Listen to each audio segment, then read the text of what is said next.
Entro al aire. Parece que hubo por ahí una falla técnica. Sin embargo, me gustaría que me comentaran si realmente entra al aire o no entra al aire.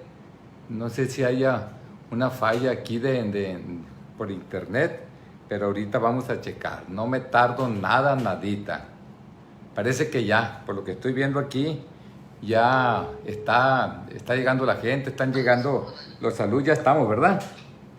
Ok, muchas gracias. Ya estamos. Uf, dije yo, hoy no voy a poder. No, estaba comentando que el día de ayer me tocó tener una entrevista con un periodista, Víctor Flores, en Mazatlán, y la gente me llamó, oye, está muy interesante, ¿por qué no lo comenta mañana en el Face Live la situación de lo que está pasando con Emilio Lozoya, ahora que está aquí en México?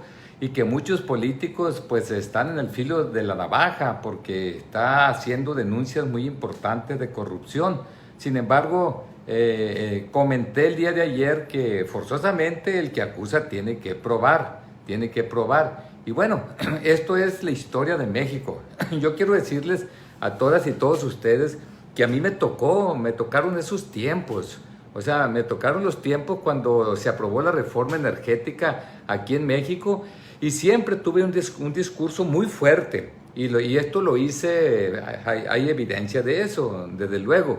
Es un discurso muy fuerte aquí en tribuna en el Congreso local en la 61ª legislatura, donde comenté que no estaba de acuerdo con la mentada reforma energética, porque en aquel tiempo pensaba y sigo pensándolo, que querían privatizar, quitarnos el petróleo aquí en México, que era una forma elegante con ese tipo de reformas, de tal forma que esto fue avanzando y tarde que temprano llegó ese acuerdo en el 2013. Pero esto tiene una historia hacia atrás, porque aquí en México hay algo interesante. Desde 1997 ningún partido político tiene mayoría absoluta en el país. Hoy lo tiene Morena, pero de manera ficticia, ya que se sumaron algunos diputados y en la Cámara Baja de Diputados sí tiene el 50% más uno.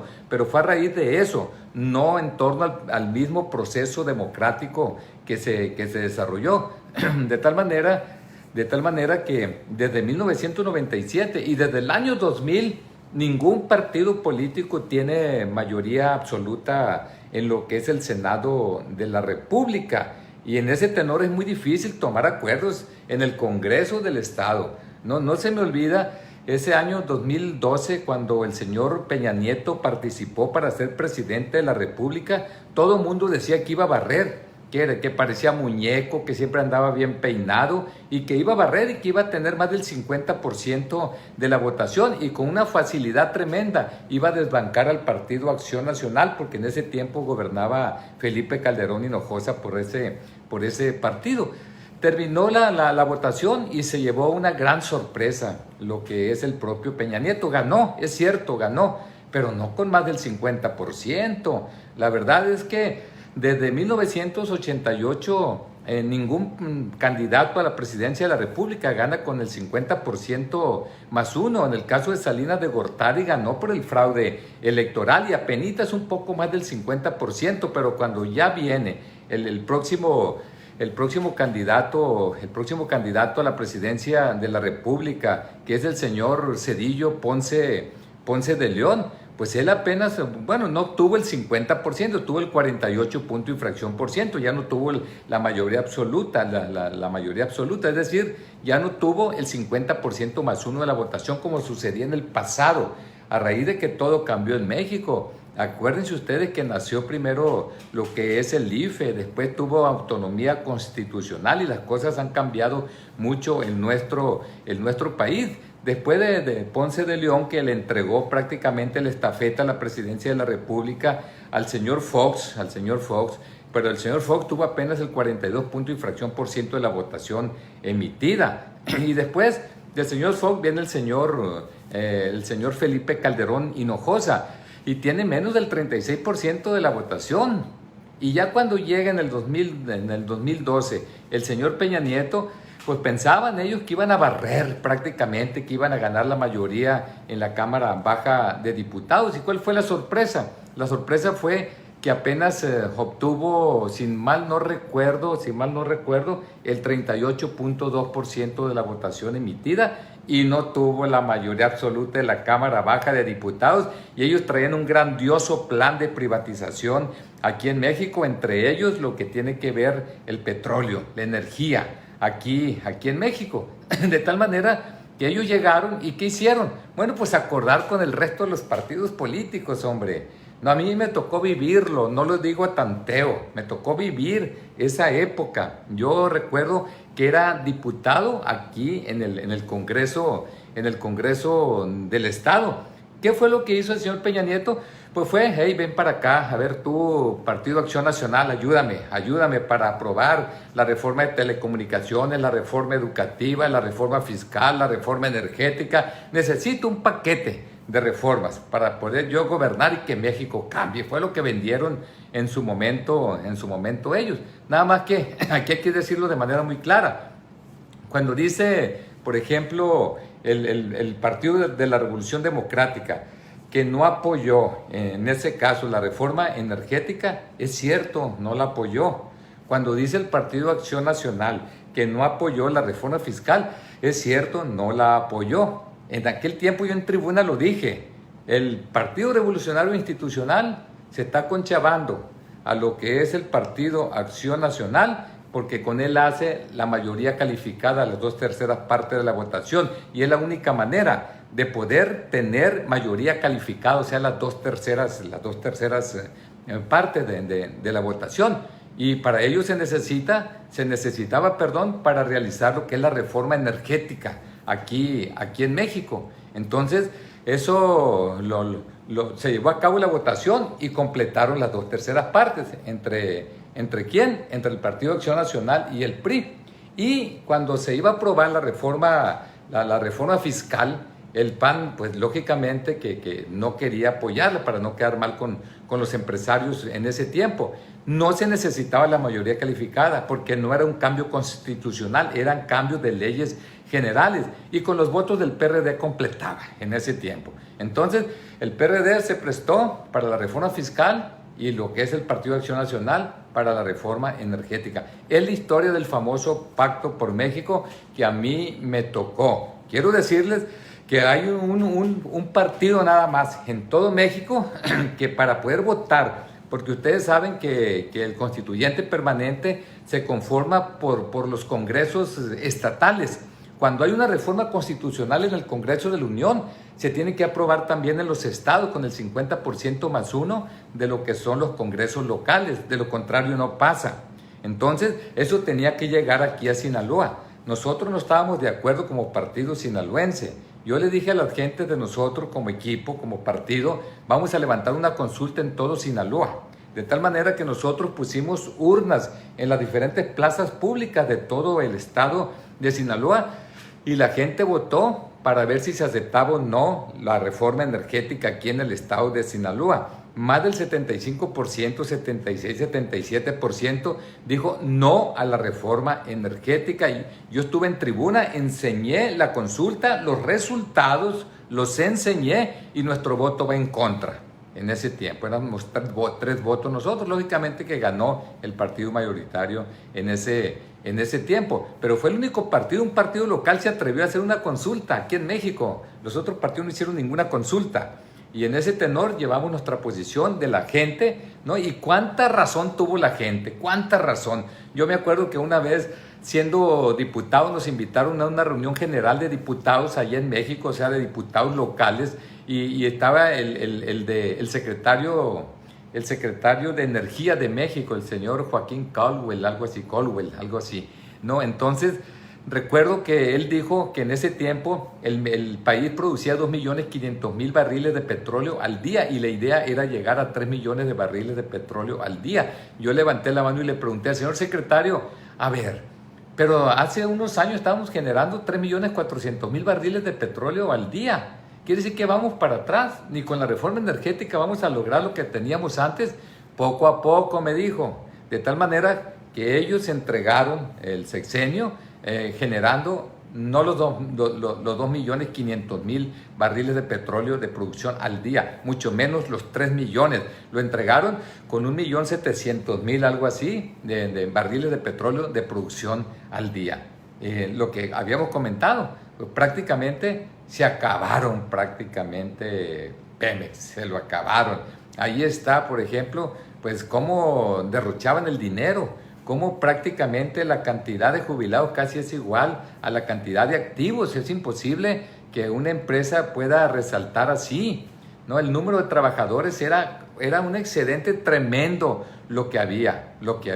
Incluso, pues puedo comentar, por ejemplo, el quien hoy gobierna el Estado de México, el señor Del Mazo, pues estuvo becado en Estados Unidos, siendo ellos una familia que tiene mucho dinero, pues estuvo becado por Pemex, por ejemplo, para estar allá estudiando, ¿no? Entonces, todo ese tipo de situaciones, pues prácticamente hundieron a lo que es Petróleos Mexicanos, y hoy, bueno, alguien le está haciendo la lucha por ahí de reactivarlo.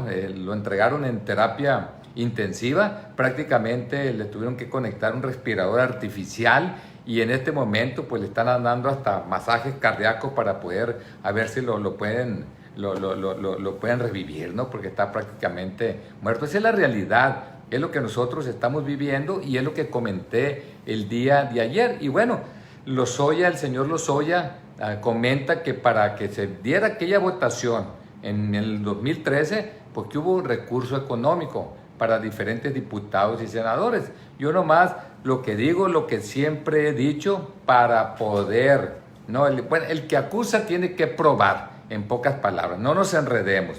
Yo no sé si eso sea cierto o no sea cierto, pero de lo que sí estoy convencido es que si nosotros logramos atacar en el país lo que es la corrupción y la impunidad, la verdad que el país puede recuperarse de a de veras, pero sin corrupción, no únicamente de dientes para afuera, de a de veras. Eso es lo que se necesita. Gente que ame México, es lo que necesitamos nosotros, que quiera a la gente, que se ponga por delante el interés de la ciudadanía. ¿Por qué? Porque ahorita tenemos problemas. ¿Por qué creen ustedes que está muriendo más gente ahorita, que está muriendo más gente en esta enfermedad con respecto a otros países? Pues por la corrupción también, porque hay una corrupción tremenda que no ha permitido que se invierta recurso económico en la infraestructura hospitalaria. ¿Por qué no? Porque mediante esa corrupción que se ve el dinero como si fuera una coladera allá, no se permite que se invierta en ciencia y tecnología, no se permite que se invierta en educación, y por eso estamos como estamos. Por ello eso se debe de atacar, pero en un real Estado de Derecho siempre, no por cuestiones políticas nunca. Entonces, ahora sí, eso fue la petición que me hicieron. Entonces vamos a platicar un poco, ¿no? de lo que es la pandemia, el curso que ha tenido la pandemia, cómo vamos, porque pues es interesante lo que ha pasado. Nada más para que tengan una idea, hasta el día de ayer en el mundo la pandemia ya dejó 641.940 muertos, ¿no? O sea, hasta el día de ahorita, pues, de hoy, ¿no? Hay 15.914.581 contagiados, ¿no? Y hay 9.183.399 recuperados. ¿Qué tanto es esto de los recuperados? El 57.7%. Y el índice de letalidad, si nosotros dividimos el número de muertes que hay en el mundo con respecto al número de diagnosticados, de contagios que hay, es 4.0%. Significa que en el mundo de cada 100 contagios están muriendo 4 personas en promedio. Eso es lo que nosotros tenemos a nivel general, y la verdad que nosotros estamos alarmados porque aquí en México es mucho más alto el índice de letalidad, se va casi al triple y eso no se vale. Incluso nos ha pegado tan duro que el día de ayer en Chihuahua, bueno, el estado, la entidad federativa, el gobernador de ese estado anunció que murió su secretario de salud por COVID, ¿no? De tal manera que esto es algo tremendo lo que está pasando. Para que tengan una idea, Desde el 1 de julio se registraron más de 5 millones de contagios. Desde el 1 de julio, o sea, menos de un mes, lo que equivale a 1/3 del total de casos globales desde el surgimiento de la pandemia. Quiere decir que esto va para arriba, que no para, 1/3. Hoy estamos a 26, bueno, en 26 días, ¿no? Este viernes y por primera vez se diagnosticaron más de 280,000 contagios en el mundo en 24 horas. Eso hay. Si nosotros nos vamos a la tasa de mortalidad, tasa de letalidad, por cada 100 contagios han muerto tantos en este momento, pero la tasa de mortalidad es por cada 100,000 habitantes. ¿Por qué se saca esto? Bueno, porque hay una polémica muy grande. Nosotros hemos dicho que nosotros somos 4º lugar mundial entre los países donde hay más muertes. Primer lugar, pues ya lo saben, Estados Unidos es el primer lugar en este momento, en donde tenemos, por aquí tenía el dato, Estados Unidos 149,390 muertes. Segundo lugar, Brasil, 86,496 muertes. Tercer lugar, Reino Unido, 45,752. Y en cuarto lugar, México, 43,374. Pero vamos que volamos para el tercer lugar, porque Reino Unido ya va para abajo. Por ejemplo, ayer en 24 horas murieron 14 gentes y en México murieron 729. ¿Qué significa? Que ayer en Reino Unido ya están aplanando la curva. Se está reactivando lo que es su economía y ya pasó lo peor. Nada más que cuando sale de repente el alegato que no puedes comparar nada más por el número de contagios y el número de muertes, que es el índice de letalidad, sino hay que ver lo grande del país para ver en qué lugar se tiene. Y hay razón en ello. Por ejemplo, en la tasa de mortalidad, en lo que se refiere al número de contagios, dice, la tasa de mortalidad por COVID-19, además de las naciones de América antes mencionadas, que es Latinoamérica, ahorita lo voy a explicar, que es muy importante, pero a nivel lo que es mundial, ¿no? Reino Unido, España, Italia, Suecia, Francia, Irlanda y Países Bajos aparecen arriba de nosotros, ¿no? Nosotros estamos en el 13º lugar, no en el 4º lugar, cuando se toma en cuenta la cantidad de habitantes que tiene un país. Bélgica está en primer lugar, pero Bélgica tiene 11.5 millones de habitantes. Reino Unido está en segundo lugar, tiene 67.7 millones de habitantes, pero México tiene casi 130, ¿no? Por eso es que nosotros estamos abajo y nos vamos hasta lo que es el lugar 13. Pero cuando nosotros nos vamos a puro Latinoamérica nada más, ¿quién cree que tiene el primer lugar aquí en Latinoamérica de mortalidad, ¿no? De acuerdo en torno al número de habitantes que tiene el país? Perú. Perú tiene de habitantes 32.5 millones, ¿no? Pues México pues tiene 130 casi. Entonces, primer lugar Perú, segundo lugar Chile. Chile tiene 19 millones de habitantes. Estados Unidos, tercer lugar, casi 330 millones de habitantes. Brasil tiene 210 millones de habitantes, está en cuarto lugar. Y México está en quinto lugar. Un deshonroso quinto lugar donde pues no estamos de acuerdo con lo que está pasando aquí en México. ¿Por qué no estamos de acuerdo con lo que está pasando en México? Seguramente ahorita lo vamos a comentar, pero México están muriendo 11.3 personas, ¿no? de cada 100 contagios de COVID-19. 11.3, ¿no? ¿Cuántos hay a nivel mundial? 4. Ay, ¿por qué nosotros tanto? O sea, ¿qué hemos hecho mal? O sea, ¿que no merecemos que haya suelo parejo en todo el mundo? ¿No? Y cuando de México ya nos vamos a las entidades federativas, Sinaloa, 16.5. Pues es terrible el hecho de que aquí en Sinaloa, por cada 100 diagnosticados o contagios que hay, que se identifican lógicamente, porque muchas no se identifican, por cada 100 contagios, pues están muriendo 16.5. Terrible, epidemiológicamente hablando, es terrible. Pero bueno, así estamos en este momento y bueno, la vida sigue. Cuando yo me voy, por ejemplo, es importante comentar que nosotros vamos hacia arriba y nunca hemos bajado. nosotros no se puede hablar en este momento de un rebrote. O sea, no se puede hablar de un rebrote cuando todavía no cede el primer brote, ¿no? Entonces, ya que se aplane la curva y de repente brinca hacia arriba, ese es un rebrote. Sin embargo, aquí no se ha dado, pero hay ejemplos a nivel mundial. Por ejemplo, alerta en Alemania por segunda ola de contagios. O sea, Alemania ya había resuelto prácticamente su problema, pero hay rebrotes en este momento. Ya golpea a Alemania con un alarmante incremento de las tasas de infección diarias. Las infecciones cada 24 horas pasaron de alrededor de 500 a más de 800 durante los últimos días. 800, están súper requete alarmados en España, pero aquí tenemos 7,000 en México. Y vean las autoridades, ni se agüitan, salgan, ¿no? Ahí hay que contagiarse, pues a lo mejor agarras inmunidad, si es que no te vas, ¿no? Entonces, cuando de cada 100 están muriendo 16, está duro jugársela, está duro. De tal manera que vean a nivel mundial, ¿no? Alemania. En tanto, fíjense, los rebrotes en varios puntos de España, especialmente en las regiones de Aragón y Cataluña, llevaron a que países como Reino Unido, Francia y Noruega volvieran a imponer restricciones a quienes llegan desde la península ibérica. Es decir, hey, tú de España ya no entras aquí porque ya vemos que hay rebrotes, vas a traer para acá el virus.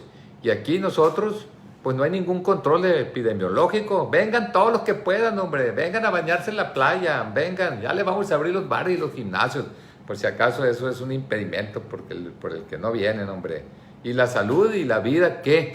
Bueno, pues así están. Dicen, 30 de 52 provincias españolas se detectó un aumento de contagios y de ingresos a hospitales al registrar más de 1,500 casos solo esta semana. Más de 1,500 casos solo esta semana. 1,500 en una semana. Y aquí en México, 7 por 7, 49,000 casos en una semana, ¿no? Entonces, para que vean los gobiernos cómo protegen a su gente, ¿no? Ahora, debido a estos rebrotes, vean algunas acciones que están tomando en Europa. Francia impondrá pruebas obligatorias a las personas provenientes de 16 países, incluyendo Estados Unidos, Brasil, Perú, donde el nuevo coronavirus circula activamente. Esto lo indicó el primer ministro francés. Si usted va para Francia, pues le van a hacer la prueba, Por su parte, vean Alemania, donde hay rebrotes también. Alemania resolvió hacer las pruebas gratuitas a los viajeros que lleguen a su territorio. Así que gratis, ¿no? Los que vayan a Alemania. Fíjense cómo cuidan, cómo le dan seguimiento a los brotes que hay. ¿Para qué? Para que no se multiplique el número de contagios y después no hayan que hacer como está pasando en muchos países, entre ellos Perú, Brasil, México. Sí, entonces es importante. Y me llamó la atención esto y yo quería decírselo, se lo voy a mitotear a la gente. Dije yo ahora en el Facebook Live. No, dice, en Israel, donde hay una segunda ola de contagios, dice, una empresa desarrolló una prueba que detecta el coronavirus en 30 segundos. Dice, gracias a olores. Dice que recuerda a los que se hacen para medir el volumen de alcohol en la sangre a los conductores, pero con la diferencia de que hay que expirar, ¿no? Por la nariz, no por la boca, ¿no? Entonces, imagínense. Y yo me pongo, yo me gusta mucho lo que es la academia, me gusta mucho lo que está pasando con la ciencia y la tecnología. Yo estoy convencido que hay que apostarle a la investigación y desarrollo para poder que haya innovación, desarrollo tecnológico, y esto no es otra cosa más que desarrollo tecnológico e innovación, esto que estoy comentando de Israel. Entonces me puse a checar y Israel pues es el país que más invierte de su Producto Interno Bruto a lo que es investigación y desarrollo, pues con razón. 4.3% de su Producto Interno Bruto es lo que invierte Israel. Por ejemplo, pongo un ejemplo, España 1.3, México, ¿no? Menos de 0.5. Por eso estamos como estamos. La Ley de Ciencia y Tecnología de México dice a la letra que en México se debe de invertir cuando menos el 1% de su Producto Interno Bruto en lo que es investigación y desarrollo. Pero no obedecemos las leyes aquí en México. Tenemos años y años y años donde se invierte únicamente el 0.5, hemos llegado a 0.49, 0.48 y no salimos de ahí. Nos vamos a México Ya lo vimos a nivel mundial. En México tenemos 385.036 confirmados y han muerto lamentablemente 43.374. Índice de letalidad, o sea, por cada 100, 11.2, 11.3, ahí vamos. No, aquí me llamó la atención que el presidente de la República antier, que andaba ahí en unas fondas comiendo, por cierto, yo me saboreaba, ¿no? Unas tortillas grandes, ni sé cómo se llaman, pero ahí dijeron. Pero bueno, dijo, nos pegó más que a otros países, dice, el problema de la pandemia. Es un tema de análisis y reflexión, dice. Han perdido la vida muchos mexicanos porque se padecía de enfermedades crónicas. Tenemos un pueblo enfermo, así dijo, ¿no? De padecimientos crónicos como la hipertensión, diabetes y obesidad. Tiene toda la razón, ¿no? Entonces, pues esto es parte de, por eso esta cantidad de muertes y por eso esos altos índices de letalidad que tiene el país. Porque miren, si a mí me preguntan que el área de la salud es muy fuerte, es lo que yo he trabajado siempre, es lo que estudié, es mi práctica profesional, son mis empresas, pura área de la salud, zapatero a tus zapatos, ¿no? Entonces, si me preguntan qué es lo principal y por qué el alto índice de letalidad, yo les digo dos cosas. Esto que acaba de decir el presidente, de que México es un país hasta cierto punto enfermo, si somos campeones mundiales en hipertensión arterial, en gente que tiene muchas enfermedades no infecciosas crónico-degenerativas como la propia diabetes, más de 10 millones de mexicanos tienen diabetes en este momento, y eso nos hace más vulnerables ante este agente infeccioso para que haga más daño, para que sea más patógeno o más patológico, yo creo que es lo correcto.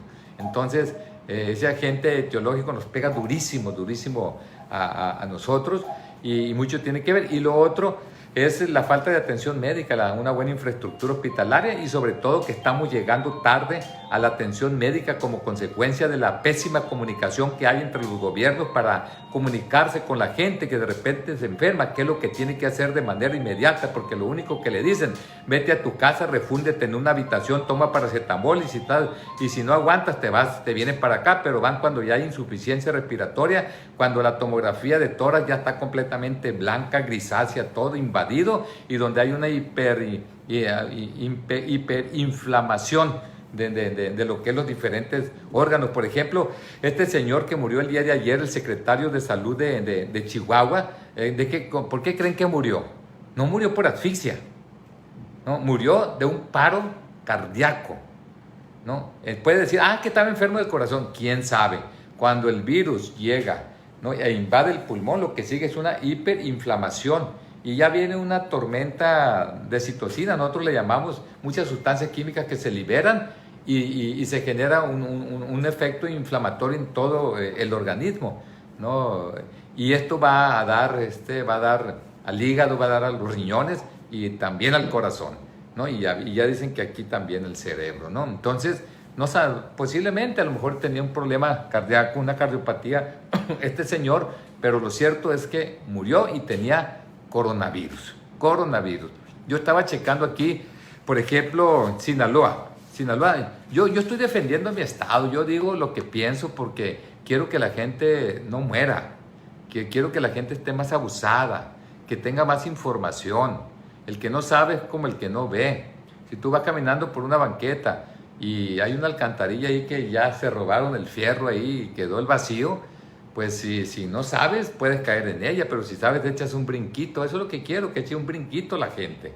Eso es lo que quiero, que tenga información, es fundamental. Pero, por ejemplo, estaba sacando yo, Sonora tiene 16.446 confirmados, ¿no?, que tiene. Sinaloa tiene 12.176, o sea, tenemos 4.000 menos nosotros que Sonora, qué chulada. Nada más que aquí en Sinaloa han muerto 2.016 y en Sinaloa 1.733. ¿Por qué? ¿A poco son más fregones la gente de Sonora que nosotros? A lo mejor son más fuertes. Comen lo mismo prácticamente. Yo estoy seguro que esto se debe, sobre todo, a una situación muy importante que tiene que ver la atención médica. Mucho tiene que ver. Jalisco, por ejemplo, Sonora y Sinaloa tienen casi los mismos habitantes. Tienen unos 100,000 menos, si acaso Sonora. Pero, por ejemplo, Jalisco tiene 8 millones de habitantes. 8 millones. En el caso de Sinaloa debe andar al 3.2 millones, más o menos, 3.2 millones. Entonces, Jalisco tiene 11.928 contagiados, ¿no? Y Sinaloa un poco más, 12.176, que serán 200 y tantos más contagios en Sinaloa que en Jalisco. Pero Jalisco tiene 1.394 muertes y Sinaloa tiene 2.016. ¿Por qué más nosotros que Jalisco? ¿No? ¿Y por qué Jalisco tiene casi lo mismo que nosotros en contagios si tiene 8 millones y nosotros 3 millones? O sea, yo nomás digo, yo nomás hablo, a lo mejor no les gusta, pero hay que decir las cosas. No podemos echar mentiras, no podemos hacerle caso a lo mediático nada más, porque lo mediático muchas veces no dicen la verdad. ¿Por qué? Porque protegen, no digas esto, no que no diga lo otro, todos ustedes saben, ¿no? Entonces más vale, ¿no? Nosotros, los que nos queremos, los amigos, los cuatachos, nosotros, ¿no? Ya la política es una cosa, ya se verá qué pasa el año que viene, que ya ni mítines se van a poder hacer, hombre. Nada, cambió la política por completo, ya es otra situación lo de la política, pero eso ya veremos. Por lo pronto, si no estás vivo, pues ¿para qué quieres pensar el año que viene? Vale más ahorita vivitos y coleando, y ya después ya vemos lo otro. Pero por lo pronto tenemos una pandemia, por lo pronto hay que atenderla. Por lo pronto yo quiero que esté bien mi familia, por lo pronto yo quiero que estén bien los chilpayates, mis hijos, mis nietos, todos quiero que estén bien, todos. Por eso yo estoy aquí con estos comentarios. Dice, ahora, hay una situación interesante. En 20 estados del país se detectó un exceso de mortalidad del 55% en comparación con los fallecimientos registrados de 2015 a 2018, al incrementarse en 71.315 las muertes por todas las causas. Seguramente no me entienden, pero les voy a explicar. No, aquí la cuestión es que no se sabe si es cierto el número de muertes que hay, porque hay un subregistro. De repente dicen que le dio el COVID, dicen que se murió de un dolor de cabeza. A lo mejor algunas personas pues, se murió de un paro al corazón. O a lo mejor una neumonía típica, lo clásico, ¿no? Entonces, lo que están haciendo ahorita para poder llegar a un cálculo es que hacen un estudio entre 2015 y 2018 de la gente que se muere. Ya con eso, estadísticamente se sabe cuánta gente va a morir aproximadamente y son muy atinados de enero a julio de este año. ¿Por qué? Por la esperanza de vida, por el número de cardiopatías que hay, por el número de diabéticos que hay, por el número de problemas pulmonares que hay, los problemas obstructivos, ¿no? de los pulmones, entre otras muchas enfermedades. Entonces ya se sabe cuántos van a morir. Entonces, si van a morir 100 y resulta que de enero a la fecha tenemos 150, esos 50 ¿de dónde salieron? Pues es casi seguro que es el problema del COVID, hombre. Entonces están haciendo este tipo de cálculos y hay un subregistro. O sea, se nota, dice, de la semana epidemiológica, de la 12 a la 26, que es del 15 de marzo al 27 de junio, ¿no? Se indicó en torno a lo que se hizo en 20 estados estudiados. Las muertes que se esperaban eran 130.763. ¿Y saben cuántas hubo? 202.077. ¿Por qué tantas? Bueno, es por la pandemia. Pero el problema es que hay un subregistro y por eso se están haciendo este tipo de estudios. Dice, ¿por qué se hizo este estudio en 20 entidades y no en las 32 entidades? Da una explicación aquí. Es el Registro Nacional de la Población, la RENAPO. Dice, las 12 entidades no incluidas se detectó un subreporte en las actas de defunción recabadas por el Registro Nacional de Población. ¿No? ¿En qué estados? Chiapas, Durango, Guerrero, Jalisco, Michoacán, Nayarit, Oaxaca, Sinaloa, Tabasco, Tamaulipas, Tlaxcala y Yucatán. Estamos mal. Dice, en dichos estados tenemos evidencia de que hay un subregistro, por lo que falta mucho trabajo por hacer para asegurar que los datos que se tienen a nivel nacional son consistentes con los reportados a escala estatal, ¿no? Entonces, todo esto quiere decir que mucha gente tiene laboratorios, laboratorios no hay, Chihuahua, tienen salones de belleza donde maquillan cifras, ¿no? Entonces, ¿por qué? Porque quieren ser buenos gobiernos, quieren presumir. No, por favor, al pueblo hay que hablarle con la verdad. Miren, nada más les hago este comentario. En abril pasado, durante la reunión del Consejo Estatal de Salud se mostraron 3 escenarios hipotéticos sobre el comportamiento de la pandemia en Sinaloa, que fueron descritos de la siguiente forma, ¿no? En los infectados fallaron rotundamente. Ellos decían que iba a haber más, pero no hay tantos. Pero dijeron, en un escenario optimista van a morir aquí en Sinaloa 1,147 gentes. Eso fue lo que dijeron. ¿Cuántos han muerto hasta el día de hoy? 2022. Ya no fue el escenario optimista que se dijo en aquel tiempo. Ahora, en un escenario intermedio van a morir 2,075 gentes. Bueno, estamos a punto de llegar, son 2022. Y un escenario catastrófico, 2,495 muertos, que fácilmente, de acuerdo a las proyecciones que hay, lo vamos a alcanzar en las próximas semanas, ¿no? Entonces, esto quería comentarles. Y lo otro, no, quiero platicar de las vacunas, porque me han pedido que platique de las vacunas. Voy a platicar de las vacunas. Dicen, es muy importante que ustedes sepan alguna información, ¿no? De acuerdo con información de la Comisión Universitaria para la Atención de Emergencia del Coronavirus de la Universidad Nacional Autónoma de México, hasta el momento se conoce muy poco sobre los efectos a largo plazo del COVID-19 y la mayoría de los estudios que se han realizado solo se han enfocado a evaluar la respuesta del cuerpo humano mediante anticuerpos en los primeros 30 días de haber confirmado la presencia del SARS-CoV. Ya se descubrió que si alguien le da la enfermedad, estimula tu aparato inmunológico y formas anticuerpos. Eso ya está demostrado. Nada más que quiero aclararles, a mí me encanta la inmunohematología. He estado yo en producción de vacunas, he estado en industria farmacéutica, conozco el tema perfectamente, ¿no? Sin embargo, este es un agente infeccioso nuevo, no conocemos sus características. Hay virus como por ejemplo el VIH, lo que es el virus del SIDA. El virus del SIDA que fue como en 1980-81 cuando esto se descubrió. Y desde entonces se está haciendo el intento de tener una vacuna. Ya van 40 años y no hay vacuna para el SIDA. Entonces, la ventaja que se tiene en este virus es que es mucho más estable, muta menos. Y todo parece indicar que sí se puede tener una vacuna. Ese es lo bueno, gracias a Dios, ¿no?, que se tiene en este momento. Se sabe que la mayoría de las personas son pacientes asintomáticos que se contagian y desarrollan anticuerpos contra este virus, lo que les acabo de decir. Si ustedes los invade, por ejemplo, una bacteria, su organismo, si no tiene anticuerpos, si es extraño para ustedes, forman anticuerpos contra esa bacteria y pueden tener una concentración suficiente para que cuando vuelva esa bacteria, inmediatamente el anticuerpo lo neutraliza, lo agarra y lo mata y no permite que se desencadene o se desarrolle la enfermedad en nuestro cuerpo. Así de sencillo. Así actúa el aparato inmunológico. Son los soldados que nosotros tenemos, los anticuerpos, los glóbulos blancos, ¿no?, que son nuestros defensores, los macrófagos que llegan, ¿no?, y se acaban los agentes infecciosos y los destruyen para que no se genere una enfermedad en nosotros, ¿no? De tal manera, se sabe que la mayoría de las personas son pacientes asintomáticos que se contagian y desarrollan anticuerpos contra este virus. Asimismo que normalmente el cuerpo tarda 2 semanas en producir anticuerpos. Existen 3 tipos de anticuerpos que se han estudiado y se les nombra con las letras. Son IgA, significa inmunoglobulina A, la M, ¿no?, y la G, ¿no? Las más importantes son la G y la M.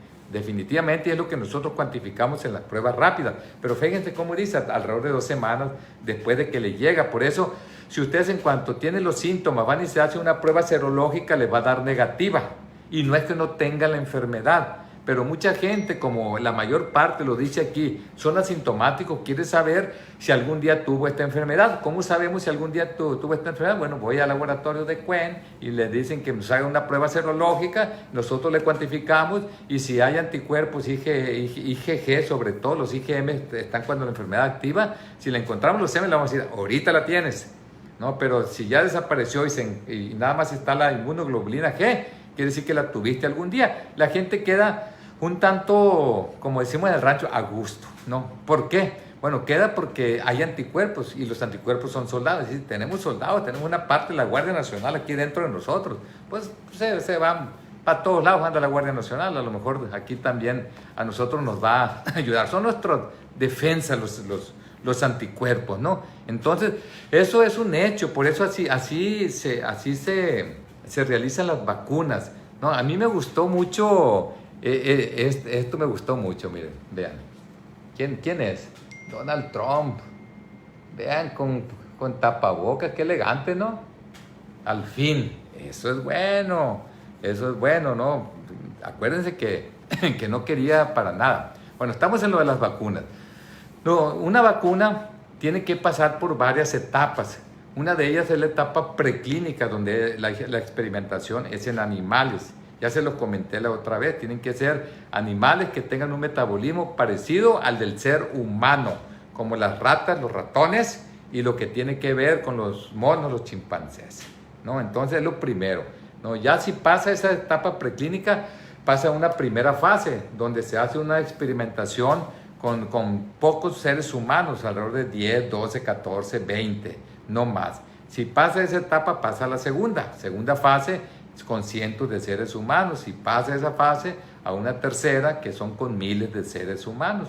Y si ya pasa eso, pues ya hay que ir con las autoridades para que nos apruebe la vacuna. Pero los estudios de la fase 1 y 2 básicamente son para evaluar seguridad, o sea, que no se nos vaya a morir, pues, que no tenga efectos secundarios y que salga peor el caldo que las albóndigas, o salga más caro el caldo que las albóndigas, ¿no? Aquí, ¿no? Entonces, la primera y segunda fase es de seguridad, por eso se hacen pocos seres humanos.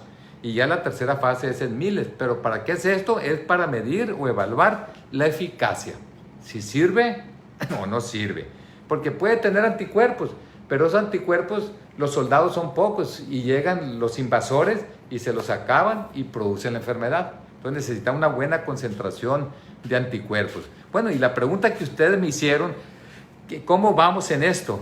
Por ejemplo, tenemos 3 laboratorios muy importantes. Yo, la verdad es que me puse a investigar algunos artículos.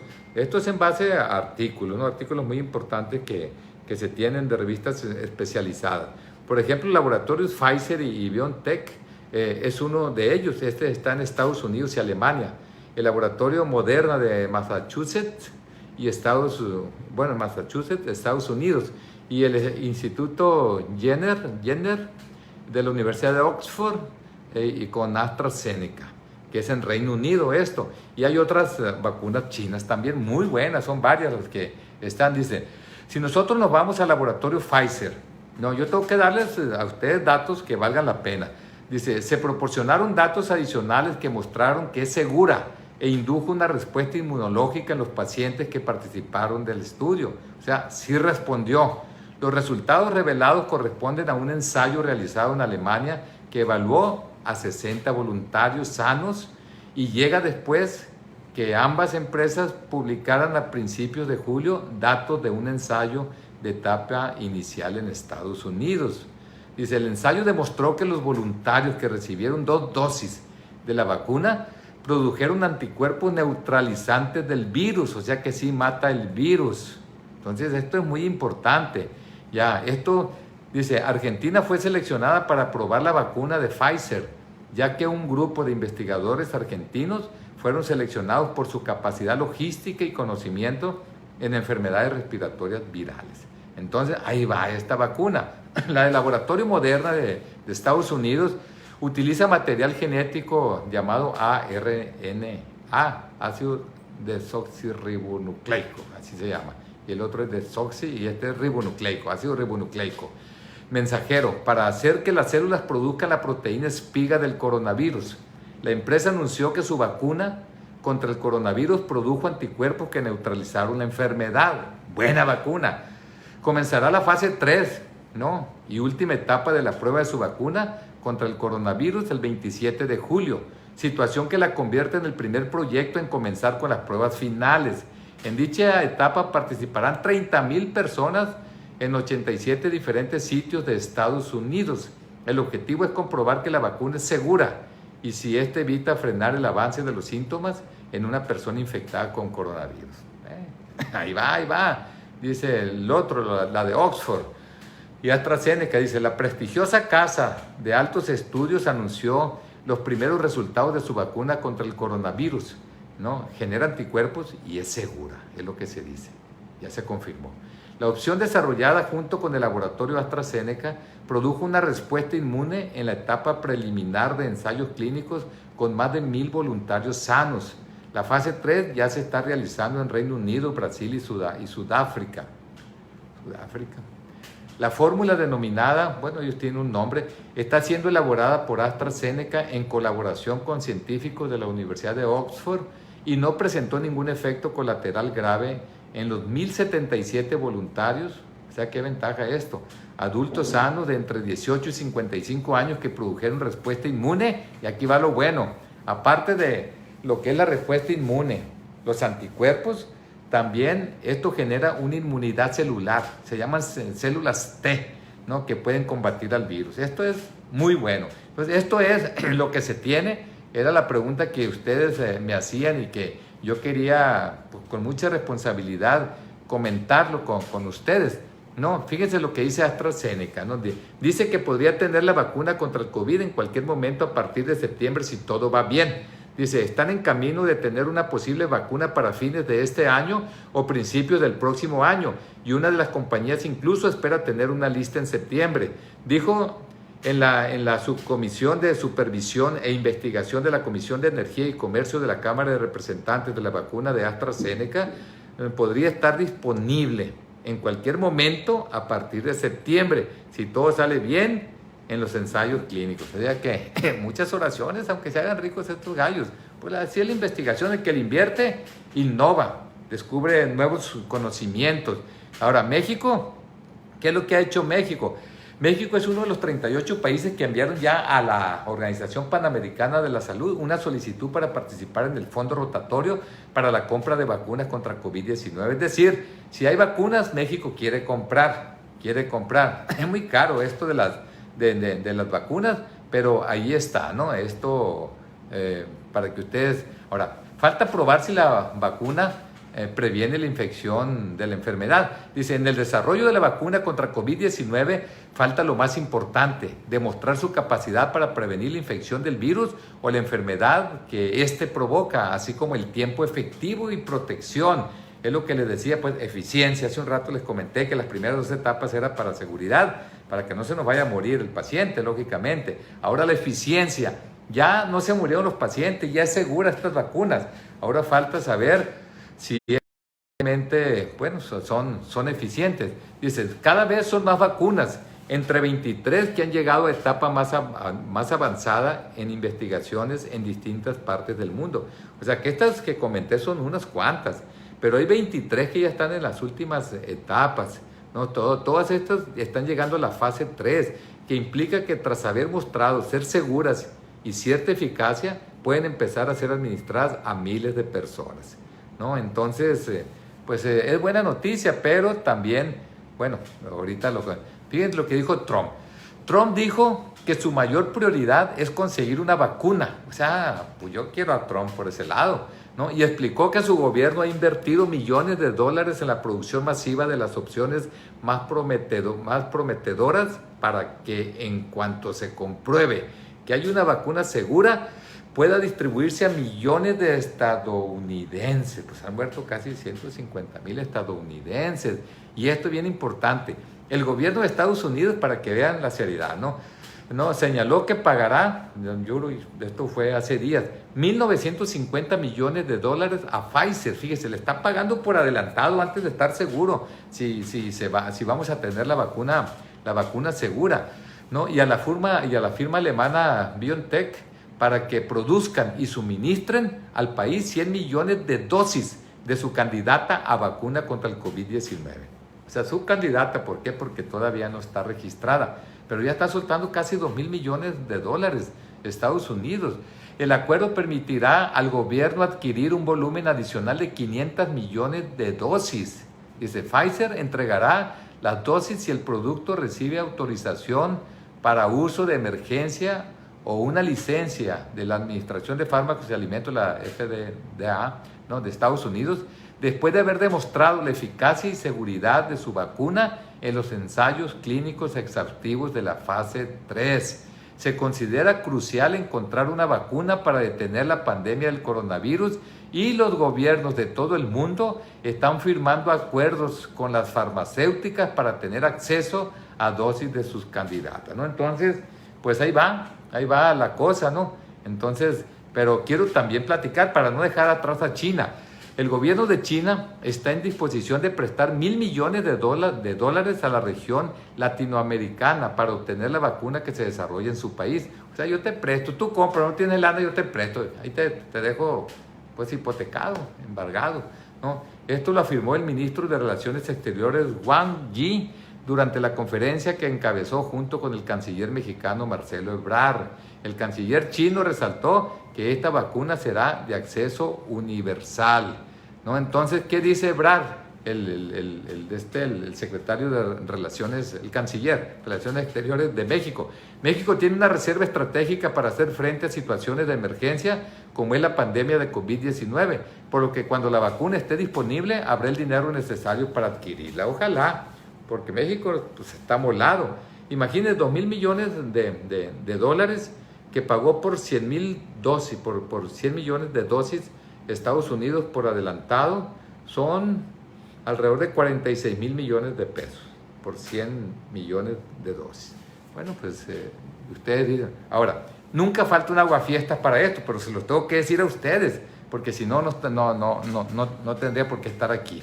Dice, las vacunas en desarrollo contra COVID-19 podrían estar disponibles para su aplicación en el segundo semestre del 2021. Ya nos mandaron al 2021. Si se logran los resultados esperados en los ensayos clínicos en cuanto a su capacidad para prevenir la infección. Esto lo afirmó Cristian Morales, representante de la Organización Panamericana de la Salud en México.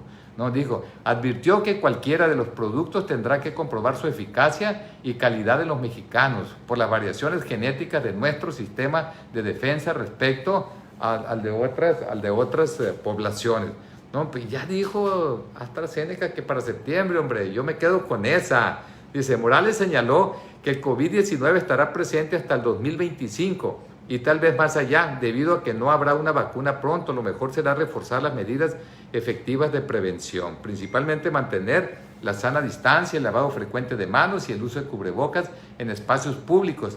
También impulsar estrategias proactivas para buscar a personas con sospecha de tener virus en sus domicilios y, de ser el caso, resguardarlas. Bueno, esto no lo hacemos, menos aquí en Sinaloa, ¿no? Entonces, la OMS tiene dudas, la Organización Mundial de la Salud también. Entonces, habría que esperar, no hay de otra. Y aquí hay algo que me llamó la atención. Dice el señor López-Gatell, no se requiere esperar 14 días para volver al trabajo tras tener COVID-19. Eso lo dijo López-Gatell.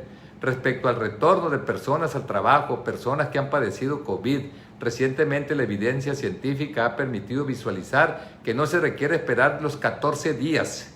Se ha visto que la enorme mayoría de las personas a los 10 días ya tienen nulos síntomas, pero además ya no son contagiantes, eso dice.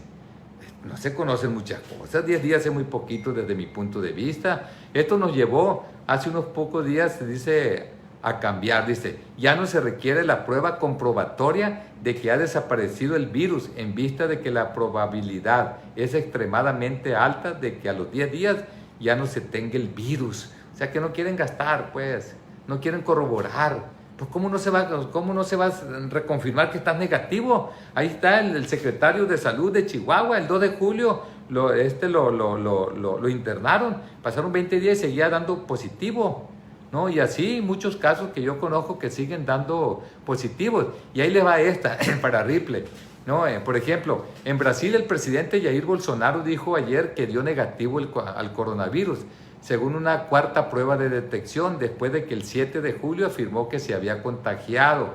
El mandatario no aclaró cuándo se hizo el nuevo examen, pero el miércoles informó que había dado positivo por tercera ocasión. 3 veces le dio positivo a él. Ahí le estábamos dando la contra a López-Gatell, ¿no? Dice, escribió en el Facebook este señor, que pues, es todo un show allá. Buenos días, ¿no? A todos escribió este señor, el presidente de Brasil.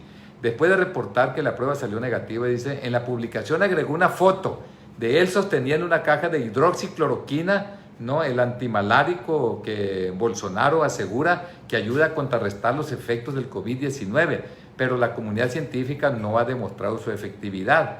Dice, tras el anuncio, el mandatario salió a pasear en motocicleta por Brasilia y visitó algunos locales comerciales, lo que causó que varias personas se acercaran a saludarlo, difundieron medios locales.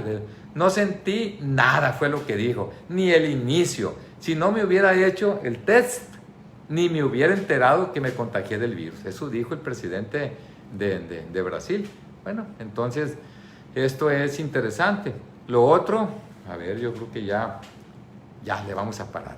Dice, investigan 250 moléculas para combatir el flagelo. Se están estudiando 250 moléculas que son investigadas como eventuales tratamientos contra el COVID. Es decir, también estamos con lo del tratamiento. Y finalmente lo del cubrebocas. Mire, me llama mucho la atención esto.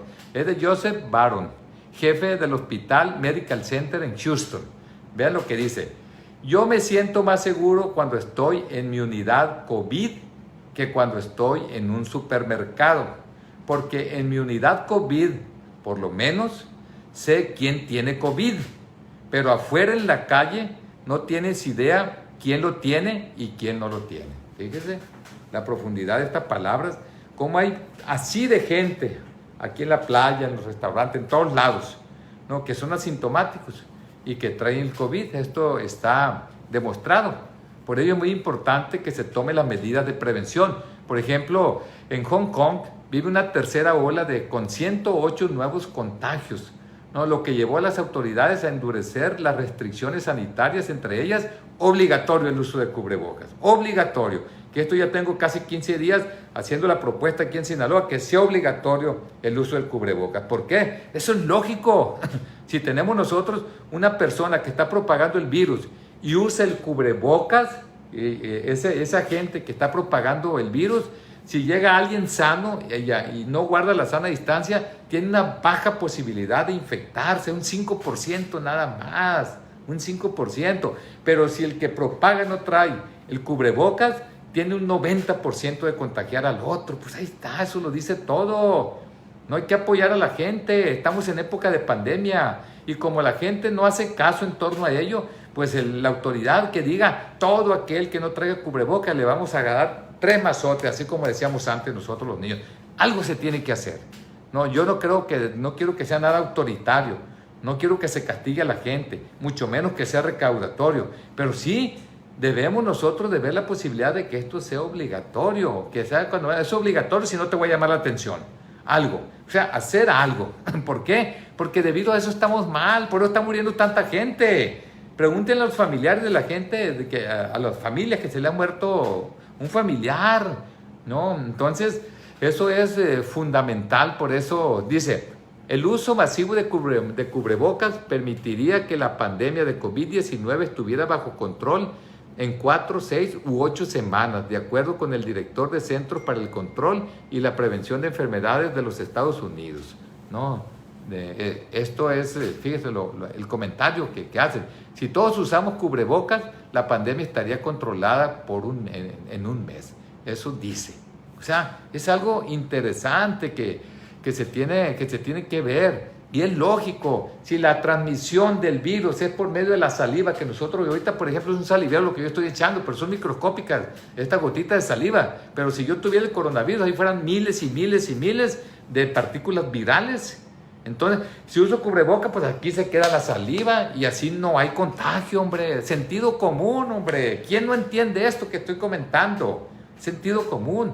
Y no, el problema es que cuando de repente llegas tú a un lugar y te tomas la temperatura. Por favor, la mayor parte de las gentes, ¿no? que se contagian por este coronavirus son asintomáticos, no les sube la temperatura, están calientes. Así de sencillo, hombre. ¿No? Dice aquí, ante la alza de contagios en Bélgica, ¿no? que tiene primer lugar, hace rato lo vimos en la gráfica, la ministra anunció un incremento de las medidas de protección y la mascarilla obligatoria en lugares concurridos, abiertos y cerrados. Concurridos, abiertos y cerrados, pues lógicamente que en tu casa no, pues en tu casa convives con tu gente y sabes en tu casa que están sanos, porque han convivido mucho tiempo en el confinamiento. En España, Austria, Francia y Reino Unido se adoptaron medidas similares por rebrotes también. Y ahí va el premio Nobel de Química, Mario Molina, ¿no? Mi colega, le dieron es premio Nobel Química, 1995. ¿No? Recomienda el uso de cubrebocas para evitar la propagación del coronavirus COVID-19. Sin embargo, señaló que no ve problema en que el presidente Andrés Manuel López Obrador no lo use durante su conferencia mañanera, si hay una sana distancia. Lógicamente que tú echas la saliva y al 1,5 metros pues, se cae por gravedad hacia el piso. Pero más vale, de repente no tiene la sana distancia. Dice, un presidente, si está rodeado con sana distancia y está haciendo una conferencia de prensa como la que estamos haciendo aquí en el país, pues está bien que no se cubra. Pero si va a hacer una gira del tipo en el que va a estar con mucha gente cerca, entonces sí sería importantísimo usarlo para poner el ejemplo. Comentó, dice, de acuerdo con un artículo que él tiene, ¿no? Entonces, vean cómo esto es necesario. Entonces, fundamental, y nada más les digo, es importante esto, el 7% de las muertes que se registran cada año en el país están relacionadas con el consumo de bebidas azucaradas, afirmó Hugo López-Gatell. Por favor, no coma comida chatarra, no coma alimentos chatarra en este momento. Es fundamental que esté sano. Si el coronavirus llega a un organismo que se está alimentando bien y que está bien hidratado, difícilmente le hace daño, ¿no? Él se defiende, está en óptimas condiciones su aparato inmunológico para defenderse. Sostuvo que esa proporción equivalente a 51,000 muertes aproximadamente es similar al número de decesos que se han registrado en México a causa del COVID-19. O sea, está poniendo al parejo que porque tomamos bebidas azucaradas, pues está pasando todo este tipo de situaciones. Y es cierto, yo lo dije hace un rato, los representantes de la Alianza por la Salud Alimentaria resaltaron que en México se registra un consumo de bebidas azucaradas de 172.3 litros per cápita al año, lo que equivale a un 820% encima del promedio mundial, que es un 21 litros por persona. ¿Cómo la ven? Sin palabra esto. O sea, por eso es que pues, en México tenemos muchas enfermedades crónico-degenerativas. La diabetes mellitus tipo 2 es la epidemia del siglo XXI en México. La mortandad que está generando es de una magnitud que no tiene precedente en la historia epidemiológica del país, y su presencia y expansión creciente se debe a la suma de múltiples factores, tanto individuales como ambientales. Y por eso, pues nada más en el 2018 murieron por enfermedades del corazón un poco más de 149,000 gente, de diabetes más de 101,000, por tumores malignos más de 85,000, enfermedades del hígado más de 39,000, ¿no? Y así las cerebrovasculares, entre otros, ¿no? Entonces, esto es fundamental.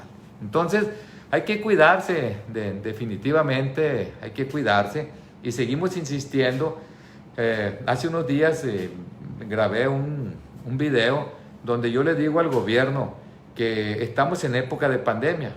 Si ya no apoyaron a las micro, pequeñas y medianas empresas, y no apoyaron a los hogares más pobres como todos los países lo hacen, y no se hizo aquí en México a nivel federal, a nivel estatal, a nivel municipal, bueno, vamos haciendo una cosa, que todos los pacientes por COVID-19 en los hospitales que dependen o las instituciones de salud que dependen de gobierno, independientemente del orden de gobierno de que se trate, repito, federal, estatal o municipal, no se cobre esta gente. ¿Que el INSABI no era para que la gente no se cobrara la consulta y los medicamentos gratis? Entonces el problema que está pasando ahorita, porque a mí me llega muchísima gente que no tiene para comprar los medicamentos. Nosotros, por ejemplo, en el médico en línea del partido sinaloense, que le agradezco a esos 46 médicos que se la han partido durante este tiempo de la pandemia, y que son 46 profesionales, repito, de diferentes especialidades, acabamos de llegar a un poco más de 5,500 consultas, ¿no? 5,500 consultas que le dan tranquilidad a los hogares. Y nosotros seguimos con una situación de esa naturaleza apoyando en todos los sentidos. Por ejemplo, esto que se publicó, cobran 60,000 pesos por intubar a paciente COVID-19 y dan el nombre, una paciente de 54 años de edad que fue ingresada al Hospital General de Culiacán el pasado miércoles por sus complicaciones en COVID-19, ¿no? Por las complicaciones de COVID-19 que ha provocado en su organismo. Dice, su hija, dice, aquí dice el nombre, se ha esforzado para que su mamá no le falte ningún medicamento, ya que el INSABI no surte ni las cosas más básicas como son las jeringas. Esta semana recibió la noticia de que se requerían 60,000 pesos para cubrir el gasto para que fuera intubada su mamá. Ella manifestó que ese tratamiento debe ser cubierto por el hospital, pero los médicos y el personal administrativo le dijeron que no, y de no contar con el recurso tendría que firmar una hoja donde voluntariamente aceptaba que su mamá no fuera intubada. El Hospital General no cubre nada. Yo, ¿de dónde iba a sacar ese dinero para que intubaran a mi mamá? Tuve que firmar, explicó. Imagínense ustedes. O sea, es una calamidad. Los gobiernos están de espectadores. Les importa más lo económico que la salud y la vida de las gentes en este momento. Yo estoy de acuerdo en que se tiene que reactivar la economía. El hubiera no existe, pero si se hubieran hecho las cosas bien desde un principio, otro gallo nos cantara. Ya estuviéramos nosotros desconfinando todo de manera normal, como lo han hecho otros países con los posibles rebrotes que se puedan dar. Sin embargo, en un principio no se hicieron las cosas como se debieran de hacer. No se apoyó a las micro, pequeñas y medianas empresas, no, de tal manera que llegamos a más de 1 millón de desempleados aquí en México, y si nosotros tomamos en cuenta lo que tiene que ver con la informalidad, alrededor de 12 millones, pues esas gentes salen y se infectan, por eso tenemos tanto infectado, por eso tenemos un alto índice de letalidad en lugar de esos 4 que mueren a nivel mundial como promedio por cada 100 diagnosticados por COVID-19, pues aquí están muriendo 11.3 personas, en Sinaloa 16.5, por favor. Esto no se hace, sobre todo cuando está de por medio la vida y la salud de nosotros como mexicanos, como sinaloenses. Entonces ese es, ¿y nosotros qué nos queda? Pues cuidarnos más, cuidarnos más. Y hoy el cubreboca va a jugar un papel fundamental, lo del cubreboca, por eso sigo insistiendo y voy a seguir insistiendo desde hace 15 días en que esto sea obligatorio y que todas las instituciones de salud que dependen de los diferentes órdenes de gobierno por tratarse de una pandemia, de algo extraordinario, de algo que se da cada 100 años, de algo tremendo para nosotros como ciudadanos, no debieran cobrar el hecho cuando llegue un paciente que tenga COVID-19. No debieran de cobrar. Sí, los hospitales privados, pues sí, porque ya es un gusto de cada quien si va a un hospital privado, eso ya es otra cosa, pero las instituciones de salud de los gobiernos no debieran de cobrar. Yo sigo insistiendo en una situación de esta naturaleza, pero que nosotros también, así como le pedimos al gobierno, tenemos que poner nuestro granito de arena, ¿cómo? Cuidándonos. Y ya sabemos que el cubreboca juega un papel fundamental, que la sana distancia juega un papel fundamental, que lavarnos las manos todo el día hasta que desaparezcan las huellas digitales juega un papel fundamental, que cuando no hay agua y jabón y andamos en la calle hay que llevar su frasquito con gel antibacterial. Eso es lo que tenemos que hacer, no nos queda de otra. O nos las tenemos que jugar para contagiarnos con la posibilidad de que quedemos inmunes, pero a lo mejor, no, a lo mejor porque es impredecible este bicho. Este agente infeccioso, de repente mejora el paciente y de repente, ¡pum!, se va para abajo. Bueno, pues eso es. Les recomiendo que nos sigamos cuidando y en la próxima, bueno, ya platicaremos de otras cosas. Voy a valorar si esta plática las adelanto para el día viernes, para no quitarles tiempo en domingo, porque yo sé que en domingo pues les gusta dominguear, ¿no? Yo, por ejemplo, hoy ya vamos a cambiar, ¿no? Angélica y yo ya vamos a cambiar de lugares. Hoy, como es domingo, ya vamos a salir de vacaciones. Nos vamos a ir de vacaciones al patio de la casa y a la terraza. Vamos a cambiar de ambiente. Muchas gracias, un abrazo cariñoso para todas y todos y espero que estén bien.